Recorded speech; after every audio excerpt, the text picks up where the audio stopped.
நிறைய ஸ்டூடெண்ட்ஸ்க்கு வந்து ஒரு கொஸ்டின் இருக்குது. அதாவது கவர்மெண்ட் பேங்க் ஜாப் நான் ட்ரை பண்ணுறேன் அப்படின்னா எந்த பேங்க் ஜாப் ஈஸியாக கிராக் பண்ண முடியும், எதோட சிலபஸ் கொஞ்சம் ஈஸியாக இருக்கும் படிக்கிறதுக்கு, அந்த மாதிரி நிறைய கொஸ்டின்ஸ் வந்து கேட்குறாங்க.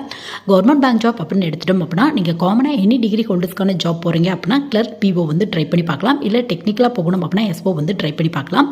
எஸ்ஓ பொறுத்தவரையும் நீங்கள் என்ன டிகிரி படிச்சிங்களோ அதுக்கு தகுந்த மாதிரியான போஸ்டிங் சிலபஸும் அது ரெலவெண்ட்டாக தான் இருக்கும். உங்களுக்கு காமனாக கிளர்க் பிஓ ட்ரை பண்ண போகிறீங்க அப்படின்னா உங்களுக்கு வந்து காமனாக ஒரு 6 டாப்பிக்கில் தான் கொஸ்டின் வரும். Reasoning, aptitude, English, general awareness, banking ரெலவெண்ட்டான கொஸ்டின்.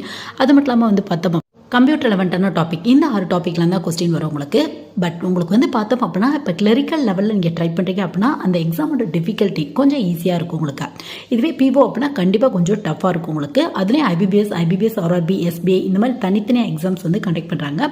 ஸோ இதில் கொஞ்சம் ஈஸியான எக்ஸாம் அப்படின்னு எடுத்துட்டோம் அப்படின்னா ஐபிபிஎஸ், ஆர்ஆர்பியில் வர ஆஃபீஸ் அசிஸ்டன்ட் எக்ஸாம் ரொம்பவே ஈஸியாக இருக்கும் உங்களுக்கு. இதை விட கொஞ்சம் ஈஸியானது அப்படின்னா ஐபிபிஎஸ் கிளரிக்கல் எக்ஸாம் கொஞ்சம்